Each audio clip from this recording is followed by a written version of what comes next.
the monster has a hunger for cars. Yesterday was for trucks. Today it's final practice for the Monster Energy NASCAR Cup Series with the Xfinity race to follow.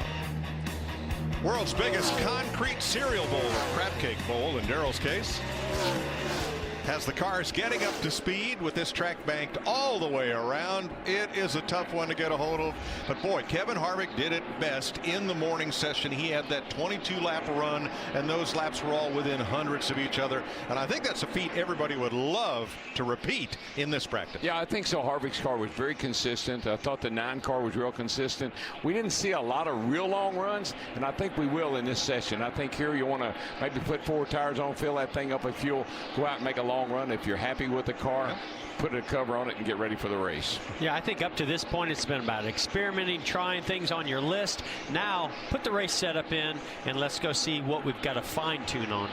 All right, that's the order of business for this 50 minutes of practice. Vince Welch. Well, it's certainly the order of business for the 78 Martin Truex Jr. They are going to be working on the long run in this practice and trying to fine-tune that balance. They've got a couple of set of sticker tires to do that. You know Truex is going to be good here. He always seems to be. He's a 2-time winner, was top 5 in both the races here last year, qualified 3rd yesterday. I think the big surprise is if he wouldn't be good here. You got to expect a good practice here from Truex in the 78 group. Oh, absolutely. Eric Almirola quickly puts the fast lap on the board, 22.74. And Jamie McMurray goes up the racetrack into turn 3. Oh, look who's right here behind Truex, our pole setter. With 42, Larson closing the gap, but you saw he wiggled up off the corner. Look at that rear end bounce as it gets off into the corner. Wiggle wobble. You ever see a wiggle wobble? Not quite then. That's what I know. Eric Almirola making bacon this morning. 22.74. Always think about wiggle wobble. I was thinking about starting the mile. I always say it was turkey walking. Turkey walking up the track. Harry Gant would say they were pogoing. Everybody back in the day had an expression for what their car was or wasn't doing. Really anxious to see what Chase Elliott can do in this practice. Showed some pretty good speed in that first practice, and this kid has been so good here really since he came to Hendrick Motorsports. So I think we're all expecting, including this team, are expecting big things tomorrow. Yep. We just saw on race day Bobby Labonte with a group of Hall of Famers with the most top 5s here at Dover. Chase Elliott has never not had a top 5 finish at Dover. Yeah, he's pretty good here. Should have won this race last fall. Could have, should have. If he should have won it, he would have won it, but he could have won it, I should say. Well, here's a guy that's won this year. Clint Bowyer can try to make that happen again. And then here's Eric Jones. I tell you this, again, Eric Jones, I expect this guy. I thought he would have won a race by now. I really did. So expecting a breakout race for him any week.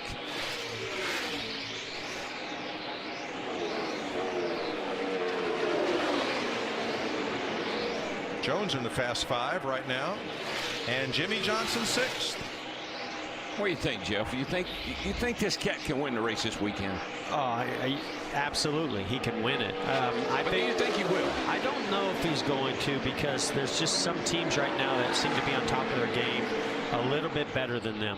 Even some other Chevrolets. I would even say Chase Elliott or Kyle Larson seem to have figured this place out last couple of years. Even though Jimmy got a win, he didn't do it by dominating. He did it because of his talent level and that team's depth, and that's why I think they still can win. But right now, I look at Harvick, I look at Larson, I look at Truex and Kyle Busch. I mean, those are the guys that I think are going to dominate this race. And I found Kyle Larson's comments yesterday very interesting, where he said, well, we don't feel like we've been behind like some of the Chevrolet teams do.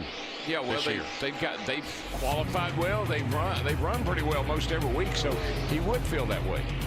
And he starts tomorrow from the pole. Sir.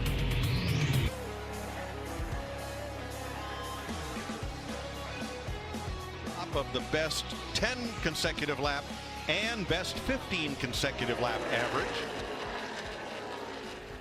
And his car's pretty good because I'm telling you, he's worked through these slower cars here. He's going around. He's been high, he's been low, he's been catching them and passing them wherever they were. So car looks like it's really, really hooked up. Yeah, all the Stewart-Haas cars just look like they've got great grip, great balance, and a lot of speed.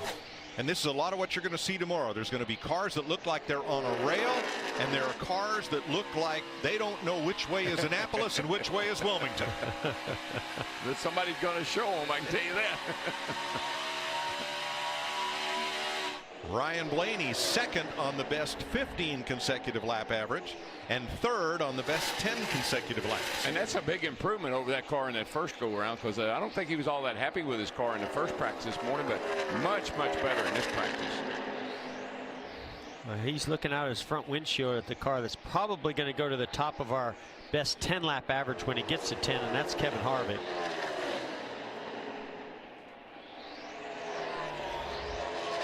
Paul Menard ninth on the 10 lap average chart, working on getting to 15. But boy, Clint Bowyer started this practice session impressively.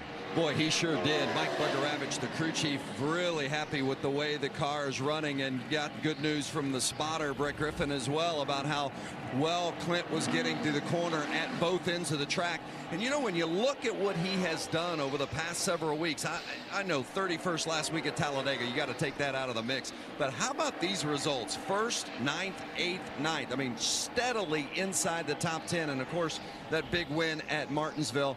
The Stewart-Haas camp is really got it going on right now, and Clint Bowyer is as strong right now as he has been in a long, long time in his career. Yeah, I think right now he just has so much confidence. That win at Martinsville is exactly what Clint needed, and it just kind of reignited the excitement that he's had in this sport for a long time, and I think he really is confident and is showing up on the track. And imagine how much stress that's taken away from him. You know, not only has it built his confidence, but he doesn't have to worry and think about when is that next win going to come. What are we doing wrong? Whoa, big slide by Casey Kane off of turn 2, almost clipped the outside wall. Casey's brought his sprint car team sponsor over here to Cup. Should have brought that big wing with him, too. It he looked needed like the sideboard to catch it. Holy smoly, he's getting close to that wall. Watch this bad boy. This right here is what we call unloading. She unloads on him right there. He did a great job sliding that car and straightening it out onto the straightaway. It's when they come up out of that hole, Mike, and there's just a spot in there where the car gets real light. Yeah, it looked like he was a little wide coming off the corner, and then that just kind of sort of lent itself to having to put a little more wheel into it, and the back stepped out. How about our buddy Eric? Bowman here. He's on the right side of the screen here, guys. That's not normal. 23rd so far. All the other Henry cars are pretty good. The 9, the 48, 24, they're all here in the top 10, but Bowman's struggling a little. Well, what, if anything, do you make of the fact that Jimmy Johnson was the slowest qualified of the 4 Hendrick cars here? The driver who's had the most success here of anybody in the field was the slowest of those 4 Chevys. Well, Mike, it's funny you say that, because I watched this car, and it's very, very consistent, but it's not very, very fast. And now, maybe he's not driving it fast. Maybe that's just, knowing Jimmy and Chad the way I do, and Jeff and I were talking, maybe they think that's the race pace. So maybe he's pacing where he thinks the race is going to be run, so they have the car right for that pace. Yeah, this is a very difficult place to make the right adjustments from round 1 to round 2 to round 3 in qualifying. Yeah, I don't disagree. I think he is in a race pace and getting the balance right currently, but I would have expected a little bit more. If this car is as good as I think it's going to need to be, I would have expected a little bit more out of it for qualifying. Vince, how about his teammate? Yeah, the 88 of Alex Bowman, you're talking about being on the right side of the timing sheet, bouncing the nose badly, and that's really what's upsetting the car, and he can't get it loaded as well as the cars around him, and that's what he's judging it on, how his car is handling in comparison to those he is seeing through his windshield, and it doesn't feel comfortable. And we've heard several drivers talk about how the front end is bouncing. What causes that, guys, and how do you get rid of it? Yeah, it's called not a lot of compliance in the front springs, especially we talked in the first practice today about going over the bumps into turn 3 and how the car just doesn't want to get over those bumps well. Yet the teams want to suck the car down to the racetrack. So what I always, as a driver, I always said, man, if you just fix my car over those bumps into turn 3, I can go so much faster. Then they would fix that, and I'd go a lot slower because I was slower everywhere else. You know, Jeff, everywhere we go, shock absorbers can make you or break you. But I just always felt on this concrete surface with the loads that you have here, I think especially now that they have these cars just locked down with the springs, I feel like you can do more with a shock package here, possibly than anywhere else we go. Yeah, Larry, think back to the 42 car we saw in earlier practice. Remember, he was going into over the bumps in the third turn there, and the front never moves. The front stays the absolute same all the time. The back end was hopping up and down. And so I don't think I see them change front springs at a racetrack hardly ever. That is all scienced out, and they know what they're going to run there, and they keep it there all the time, and they work on other things. And yeah, what we'll see next week in Kansas is that's a smooth racetrack, paved racetrack. They can lock both front tires and that splitter down to the ground. You can't do that here. You've got to have one that has a little bit more movement, either left front or right front. Kevin Harvick's run 21 laps, and he moves to 3rd on the best 15 consecutive chart. Eric Almirola with the fastest lap of this practice. Only 2 Toyotas in the top 10. Eric Jones 6th, Kyle Busch 10th on the fastest single lap. And we've talked a lot about how hard it is to get onto pit road this year, especially here. There's the orange box and a very difficult entry to pit road. But let's look at the numbers of who's doing the best on pit road once you get there.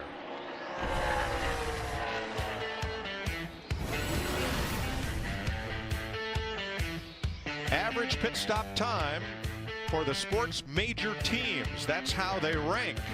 Larry Mack, any surprises there? Well, I don't think there's a surprise up there at the top at Joe Gibbs Racing. And I want to clear up how this was done. This is average 4-tire pit stops under caution the first 10 races of 2018. And if you look at Joe Gibbs Racing, the leader of that pack is Kyle Busch in that 18 team. And again, we're going to compare him to last year's championship team, Martin Truex Jr. Look at this right here.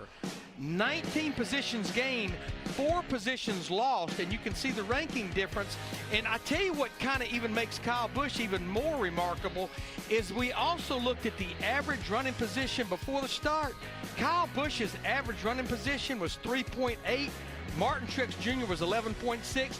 But it was pointed out on our conference call Tuesday that Martin Truex Jr. only has 2 pit crew members that returned from last year's championship team. Right, a couple went free agent, got good offers, and several were recalled by the mothership, Joe Gibbs Racing. And so a lot of turnover there. Last year through 10 races, Truex ranked 3rd in that pit ranking. This year, 15th.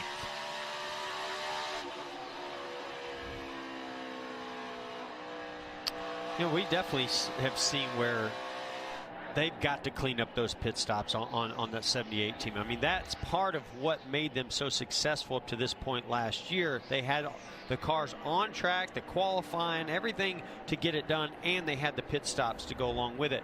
And right now, and I believe they're going to get it turned around. I still think they're one of the favorites, if not the favorite, for the championship at the end of the year. But that pit crew has got to clean up those stops. Here's at Richmond just a couple weeks ago.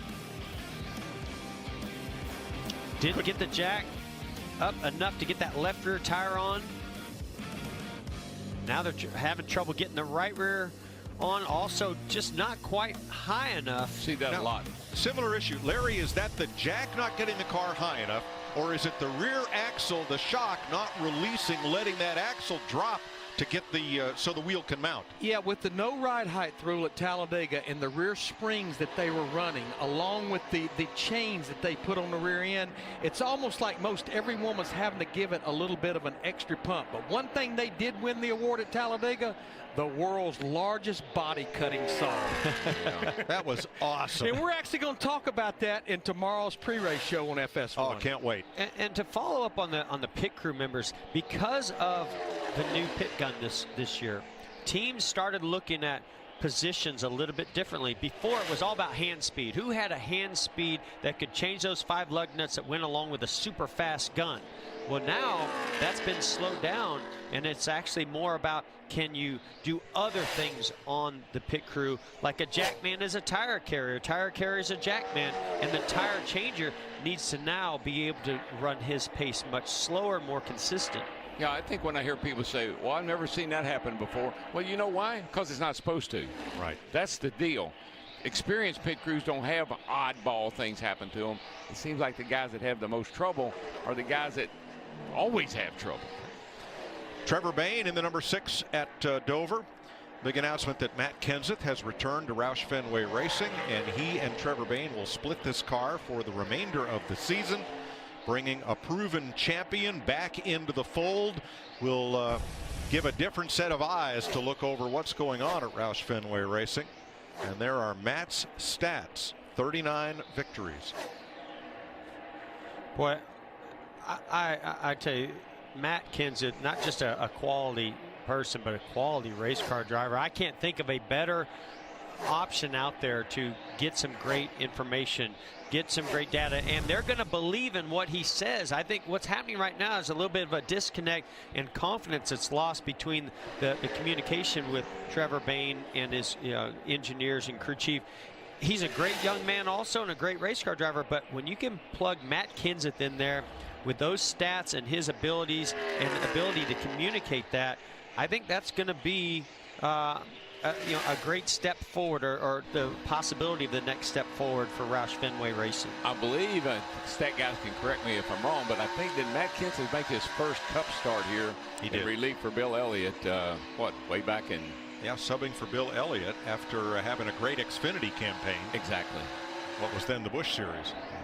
I've always been a big proponent of, if you could manage your team anyway, if you had a 2-car team, you want a veteran who's had success, and you want a young rookie or an up-and-coming, the next talent to come along that can learn from the veteran, and the veteran maybe can learn a little bit from that rookie or that younger driver. Yep, great plan.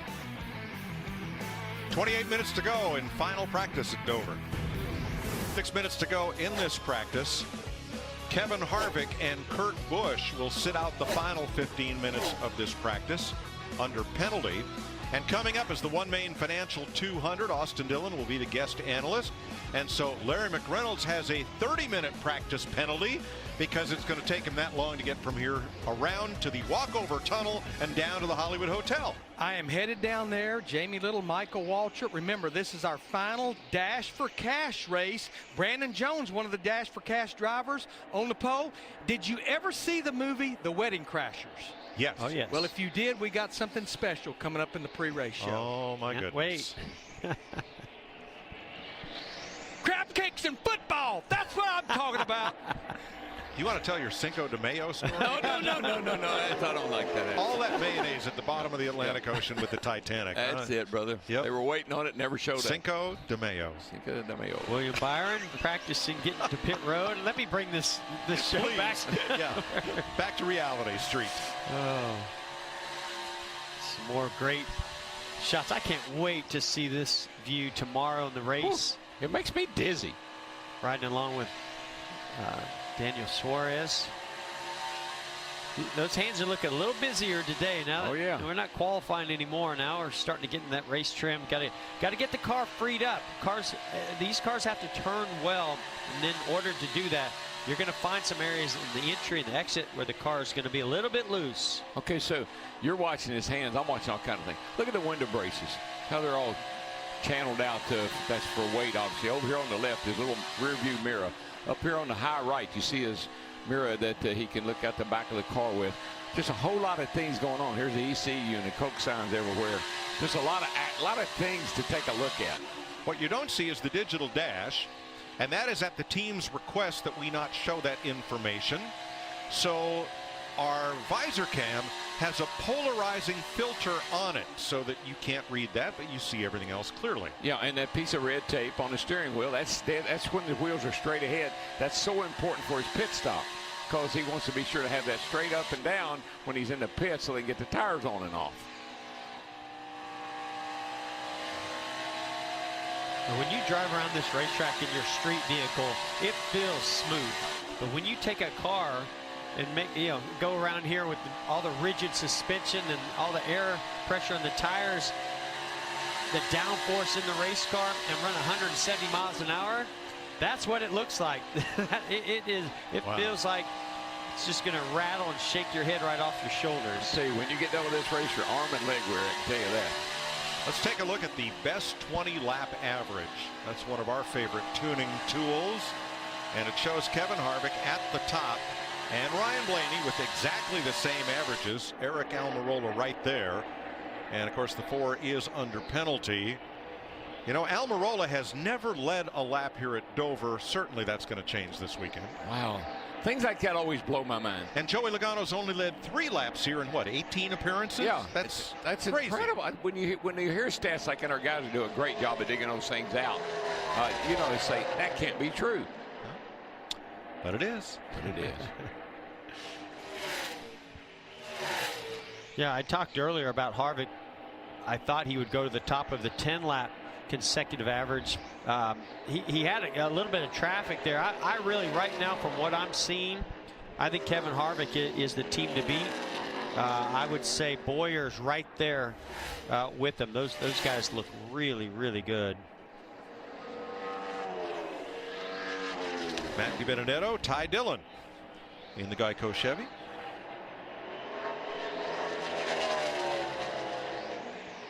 '31st on the board for Ty. You know, and just going back a little bit, I don't know if we mentioned this a few weeks ago or not, but Geico re-upped with this team for another, I don't know, 2 or 3 years, I think it was. So yep, good it was news. good for them. I had a number of sponsor announcements recently. Matt Kenseth brought a new sponsor to Roush Fenway, and over Richard Petty Motorsports, they have a new 6-race sponsor for Bubba Wallace. So some good things happening in the sport. Cody Ware, after finishing up this session. So now Kurt Busch is the other car besides Harvick that's going to be under penalty here in about 6 minutes. Harvick's already parked in the garage. Kurt still logging laps right now. He has the 15th best single lap, 8th best on the 10 consecutive lap chart. Yeah, I don't get the feeling they're terribly happy with this car because they've made a lot of laps. And what are they saying about that car, Vince? Just trying to get it freed up. Kurt just feels like it's just too tight everywhere, but particularly through the middle of the turn, just can't get it to turn quite to his liking. So the 14 of Bowyer is happy. The 4 of Harvick fairly pleased, and you guys noted Harvick's overall speed. The 10 of Almirola pleased. Right now, still tweaking on that 41 of Kurt Busch. I was following along his lap times on this particular run, and even though he has some inconsistency there, these last 4 laps, I think he's going to be much happier with it. He's putting some really nice laps together. You know why? Because he started doing that kind of diamond in the corner a little bit. He's running up in the middle of the corner and then arcing it off, and that seems to be working. It's a little tight in the middle. Just run up in the middle of the corner a little bit and arc it off. It seems to be working for him. Watching Bubba Wallace, we had Eric Almirola there, who is 4th on 10 laps, 5th on 15 laps, and 3rd on 20 laps. And let's see, where's Bubba on the practice chart? Well, he's way over here in the 28th. right side. He's 28th, and that car doesn't look stable to me. When we say he's on the right side of the board, it's because we have 2 sides on this board, 2 columns, the left and the right. The right side is actually the wrong side of the board. The wrong side. Yeah. And this can be a very frustrating racetrack. We heard a little frustration out of Bubba yesterday after qualifying. He's like, I love this track. I couldn't wait to get here in the Cup car. And then he got here and it's like, oh boy. And it looks like that has really continued on into today. Just not real happy with the way this car's handling. His fastest lap is about 6/10 off of Eric Almirola's pace-setting lap in this session. Dover, built circa 1970, the Rollins family, the majority shareholders, Mel Joseph, built the track. Simultaneously, they built a 1-mile paved oval for stock cars, and they built that cinder track on the inside of the oval for trotters. So they have a racing series here for horses and 2 weekends a year for NASCAR. They've tried Indy cars, modifieds, all sorts of things here, but Motorcycles. Horses, yeah, and cycles, yep. Flat track cycles on those cinders they tried. And once, nearly 40 years ago, 4 NASCAR drivers squared off on the cinders in a match race. Let's see. Horses, buggies, and NASCAR drivers, what could go wrong? Yeah, well, yeah, let me tell you what could go wrong. I want to see that race happen again. No, you're sitting on a dang-gum bicycle seat behind a horse, and they say, don't worry, he knows where to go. Yeah, he knew where to go all right. Right into the other horses that we were racing with. There it is, under construction. Yeah, the horse track and the speedway were built simultaneously. Richard Petty got the first checkered flag. Yarborough Allison among the record holders here in Dover. National Speed Sport News was published up in Ridgewood, New Jersey, not that far up the road. That is the horse track grandstand. When they're running the tote board directly across, just inside the cinders there. And that's one behind that moving truck where we can't see it at the moment. Sorry about that. There it comes. One thing that is very unique about there's the tote board for the bettors at the horse track. Yeah, one thing that's very unique about this track is that there is a grandstand inside, air conditioned on the back straightaway at the fans. Actually, the Autism section. Yeah, they'll use that tomorrow for their guests.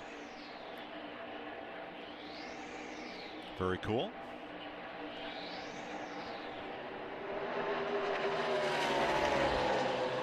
So we used to run 500 miles here. Oh yeah. As David Reagan had a strong run last week. Said on the radio. Who was that? Was it Allmendinger? He was trying to get their attention. No, it was Buscher. Chris Buscher, his teammate, saying, "You stick with me, I'll get you top 5." And darned if David didn't end up in the top half dozen at Talladega. But what was tougher here? 500 miles at Dover or 500 laps at Bristol? Oh no, 500 miles here. Yep. I mean, you're talking about when it was hot, and let me tell you, it took almost 6 hours to run this race. Wow. I mean, it was like a mini endurance race. You started at noon, you got done about 6 at night. Yeah, long day. The corners are so long and demanding here.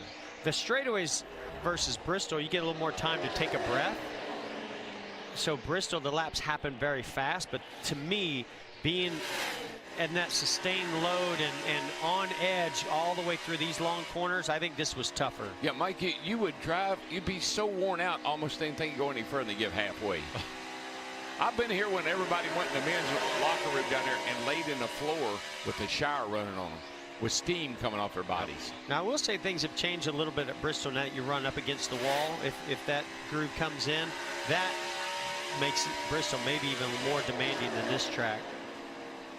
But this place is tough. Last 500 lap race here was 4 hours 21 minutes. Whew. Yep. That's it. Just think about sitting in a car that long, any car. And just go around in circles for that long. The only thing I remember about 500 laps around here is that one time I led like 400 something of them and still didn't win the race. Wore yourself out. You should have saved a little. I needed that fuel cell. No, there was only one. That's what France asked me. I said, "How do you go so far in a tank of fuel?" I said, "Bill, little secret. I got more than everybody else." Of course, I was just kidding. You know? Yeah, sure. Yes. Those stories get embellished, you know. Yeah, sure they do. No, that you could tell it now, Daryl. You can't get in trouble for it now. What do you guys think? Didn't he gonna make a run at pit road speed this practice? So the last 500-mile race here was June 1997. It was September 95 when you led 400 of the 500 laps. Well, I'm trying to put a positive on this. Feel any better. What's the positive? It was a long time ago. No. That you led 400 laps here. You were just a kid at the time. Trouble was they had more than 400. Yeah. Let's go to break. Welcome back to Dover. Take a look. Entering turn number 3. That is not a walkover bridge for pedestrian traffic. That is the Monster Bridge. That is a VIP suite. DuPont helped develop that with their shatterproof, I think, Lexan at the time, and create a great viewing opportunity for VIP guests where the cars would race right beneath your feet. where our camera sits. Have you ever, Downs Casino Hotel in the background. have you guys been up there? It's Yes. amazing to sit there and watch those cars Wonderful go underneath view. you. Wonderful view. It's very cool. Nothing like it. Vince? With Kurt Busch, you ever been up on that bridge when cars were going underneath it like that? What's that now? Have you been up on the bridge when the cars were going underneath it? Oh, it's pretty wild. Yeah, bring your earplugs. How about your race car, the 41, here in this final practice? Yeah, we're trying to trade off short run speed for long run speed, but you got to be good on both. And I don't see the lap times tomorrow really getting into the 22-second range. So those lap times are fast, and we're just trying to find that right rhythm for our car on the long run. And it doesn't seem bad. We just have to be ready for those short run restarts and be good on the inside groove or the outside groove. And those are hard things to simulate in practice. So my guys are doing a good job. And thanks to Haas Automation, Monster Energy, and Ford, I mean, all the Stewart Haas cars look fast. And we traded off some of that fast run speed at the beginning just to see what our car would do on a long run. Yeah, we'll keep an eye on the 41 tomorrow. Former winner here at Dover. And, of course, coming off that second place finish last week at Talladega. We will, and we're keeping an eye on the 10 and 11 because they are really going racy. They passed each other twice in the last lap here. But, you know, real quick, what Kurt said, I do believe, I'm just kind of fascinated by the 48 car. And I'm telling you, Mike, he is simulating a race pace. Okay. And he runs exactly the same. It's like he's programmed to run a certain speed, and he's running that certain speed in that same line lap after lap after lap. Yeah, and Kurt brought up a very good point of, you know, hey, there's some very fast speeds right now being set, and that's what you're seeing on the timer, but that's probably not realistic for what the pace and the fast runs or laps are going to be tomorrow. And Jimmy Johnson, being a veteran that he is around this place, he knows that. He knows he doesn't need to run that today because it's not going to happen tomorrow. Yeah, I think he said, I think Chad told him, I want you to go out there and I want you to run 23:40 every lap. Guess what he's running? 23:40 every lap. There's the Monster Bridge entering turn 3, courtesy Brad Kozlowski's roof cam.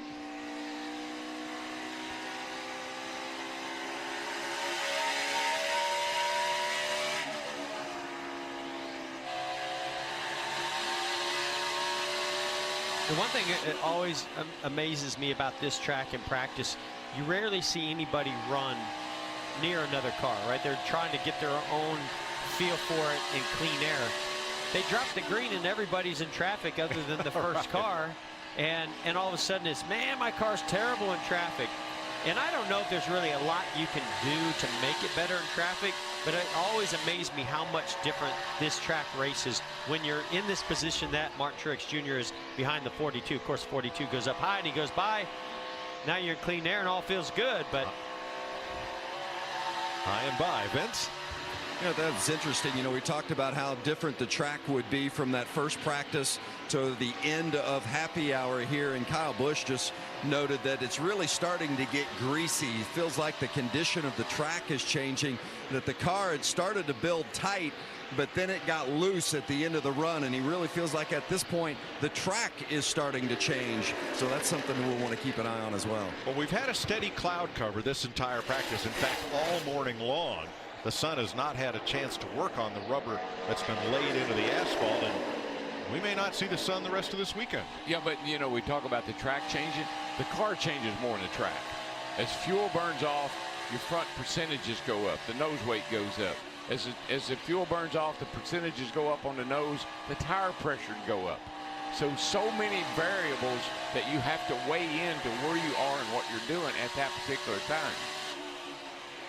I would definitely say Goodyear has brought a tire, and they worked on this the last couple of years, that has really laid rubber into the racetrack at all the tracks we go to. But look at how much darker that groove is from when we started this practice, and that's what's going to work that groove up wider and wider. As that gets darker, that's actually rubber on the surface that the cars will not have as much grip on. There's a certain amount you want for grip, and then there's too much to where you start to lose grip. But what's amazing, and you'll see it tomorrow, we'll watch it. When the caution comes out, hot tires, they ride around there a couple of laps, they pick every bit of that rubber back up off the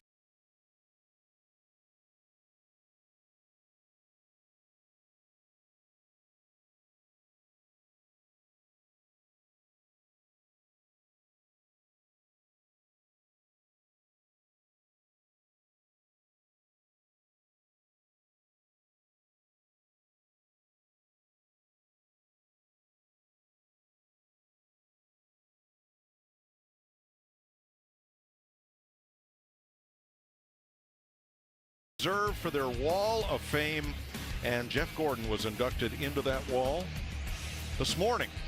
That is one. We'll have a look at that tomorrow. That is just one amazing piece of work right Now there. that car, isn't that full size? Oh, yeah, It's a full-size car. That's a real deal. That thing is big. A huge honor. A lot of fans that showed up for that. Thank you to Dover Speedway. To have my name on one of those big plaques really means a lot. I love racing at this track. All right, so usually if you need a backup car, they roll it out of the trailer onto the lift gate and down to, you know, in the garage area. If Eric Almirola needs his backup car, that's going to take a little more time and effort. That's when you have to go and say, Mr. Miles, sir. Yeah, exactly. Would you mind lowering that down? The trophy for the race is usually a Mini Miles, holding a 1/24 scale replica of the winner's car. My kids still to this day, their favorite trophy. I'll they bet. went to Victory Lane with Yeah. me the last time I won here, and boy, they love that trophy. So how'd you like to be the guy that has to wrangle 38 properly decaled model cars all weekend Yeah, to get ready. to make sure you have the right one ready for Victory Lane? But I like what you said, Mike. Mini Miles. Yeah. Denny Hamlin practicing pit road entry in the final minute of practice. Wonder how fast he was going. Let's check with Vince. Well, one of the guys that I think will be a favorite to get Miles the trophy is Kyle Larson, starting from pole, top 5 both races here last year. Final practice, is it a race-winning car? I don't know. I feel like you always struggle with your balance here in second practice at Dover. So yeah, I didn't feel very good in happy hour. We started out really loose and tighten it up, and then that last run, I was too tight to start the run, and I actually got really loose there to end the run. So I don't know, I'm a little frustrated, I guess. But Was that change in the track, or did you feel that was more in the car? I don't know. I mean, conditions I don't think have changed too much today. It's been fairly nice weather, overcast. You know, sun hasn't came out or anything like that. So I don't think the conditions have changed much. But just the setup stuff's been pretty sensitive. It seems like today. So we'll just work on that and try and get our DC Solar Chevy good for tomorrow's race. You'll start from the pole. Great place to start. Great place to finish. Clint Bowyer led a lot of categories in this practice. He and teammate Kevin Harvick will recap when we come back. Not all good guys wear capes. Some monsters can disguise themselves. This week, the Cup Series drives for a purpose. For a greater good, it's the Drive for Autism from Dover. That's tomorrow at 12:30 Eastern Time.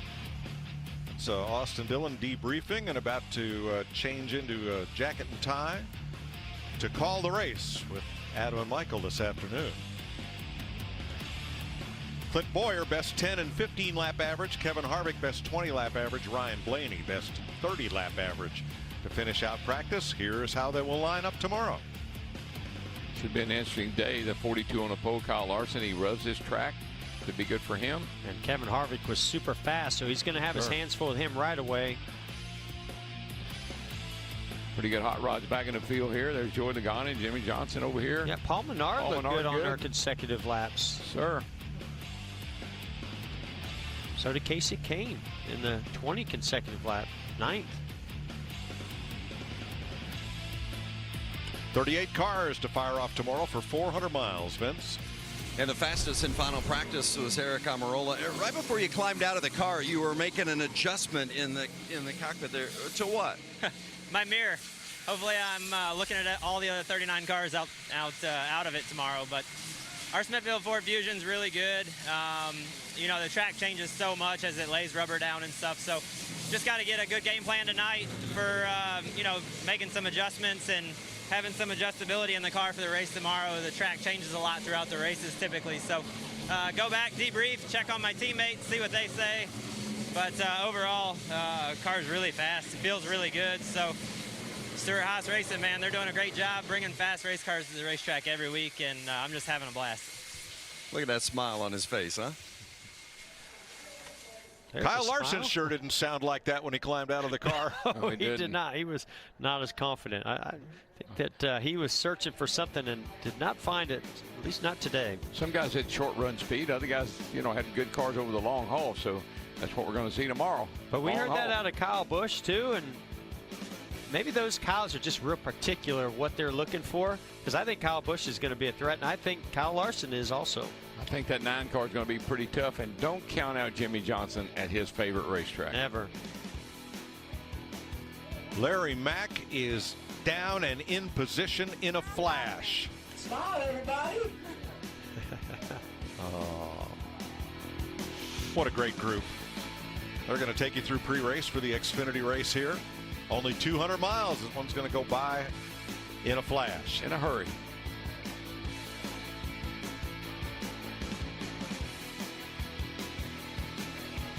So Xfinity race to follow, and then the Cup race tomorrow from Dover, all on FS1.